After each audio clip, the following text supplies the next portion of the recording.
Okay, R. Kelly's former tour manager was forced to testify today. He said a singer got 15-year-old Aaliyah pregnant. Right. So his name is Demetrius Smith. So that's R. Kelly's former tour manager was ordered to take the stand Friday to tell jurors about the night the singer learned he had gotten 15-year-old Aaliyah pregnant.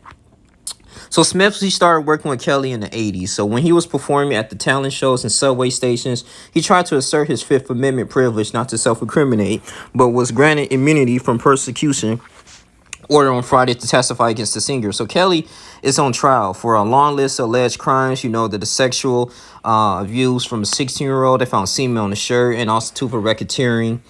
But what was interesting, was crazy, is that during that time, though, I think in the 90s, because he did marry Aaliyah in 1994. She was 15. I think he was 27. Smith, who was his tour guide, he said he was bribing a government official to obtain a fake ID so he could take Aaliyah and his child's bride. So Smith reluctantly admitted that he was the man who found and paid the official, which happens to be a welfare office employee, for the ID so Kelly could marry Aaliyah and avoid persecution for having sex with a minor. Okay, that was the whole thing, and that's how they was, I guess, quote unquote, be able to propose this illegal marriage. And he gave him $500, and at that time that was quite a bit. But throughout his time on the stand, Smith pushed back at the prosecution questioning. He said he didn't want to be there and that he was uncomfortable talking about Leah's without her parents there. Of course, I feel like I'm on trial for Aaliyah. And he said at one point, but Judge Ann Donnelly insisted he answer, and Smith shared details about the illegal relationship between young Aaliyah and Kelly. It's illegal for an adult to have sex, yes, with a 15-year-old in Michigan and in Illinois, of course, right? And they met at a home in Detroit. Yeah, so Leah, she was born in Brooklyn, New York, but grew up in Detroit, raised in Detroit. So they met in Detroit in 1992 to listen to her sing. And he was playing the piano there. R. Kelly was, the man, and, he was making a name for himself. And he really loved her voice. And then because of that, their relationship actually grew a lot closer. So he started writing and producing her music. And he actually helped produce that album, Age Ain't Nothing But a Number. So that was one of her first albums, and became a hit. They get sold like over 3 million copies. So Smith told the court Friday that Kelly time with Aaliyah, including when Kelly asked to be alone with her, was all about her music. But then the prosecution pressed on him on the issue, showing him as prior grand jury testimony. So eventually Smith admitted that he had confronted Kelly at least once about his relationship with Aaliyah after feeling they were too playful. He recalled at one point asking Kelly if he was messing around with her.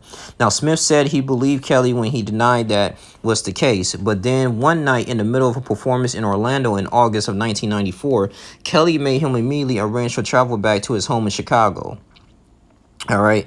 So he was saying, we need to get home. We need to get home. We need to get home. So Kelly told Smith that the under manager was making arrangements for the singer to marry the teenager to protect himself, to protect Aaliyah. At least they have something on paper, which is still wrong, man. Having him apply for a marriage license, knowing that this young woman is 15 years old without the mother's and her parents' consent, bro. But then Kelly started asking Smith whose side he was on, and the tour manager started to feel like he was being pushed out of the singer's life. To avoid losing his place in Kelly's inner circle, Smith told the singer McDavid and Aaliyah that he knew how to get the teenager a fake ID. They made her look old enough to legally marry the singer. So he went to a local welfare office and offered a woman $500 to make her an ID. The group then went to a nearby FedEx or similar shipping store and had an associate make the teen a fake employment ID as backup.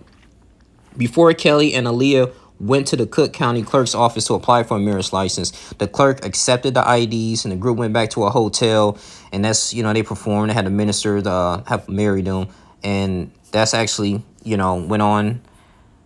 That's pretty much was about it. That's pretty much what happened. So Aaliyah's underage, married February 1995 by her parents. And sadly, Aaliyah's a very beautiful woman too, man. She died at the age of 22 in a plane crash. Actually, she was filming and after filming a music video, I think one of her albums. She died in one of the Caribbeans in the Bahamas, man. So it was really sad. But yeah, man. So, and the crazy part is too, if you do some further research, R. Kelly, man, his primary physician that was treating him said he had herpes since 2007. So about all of this, that he was when he was sexually, abusing or having sex with these underage women. He was giving them herpes as well, and so he at least had it since 2007. So he on trial for that.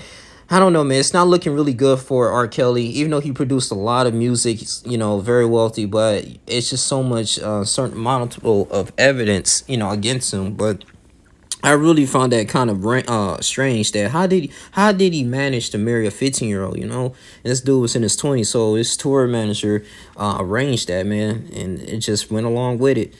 But this your boy Young Lee Jr. I'm gonna have a link in the description box. You guys can continuously to read this. I wish we can have some cameras in the court system so we can actually know more about what's going on.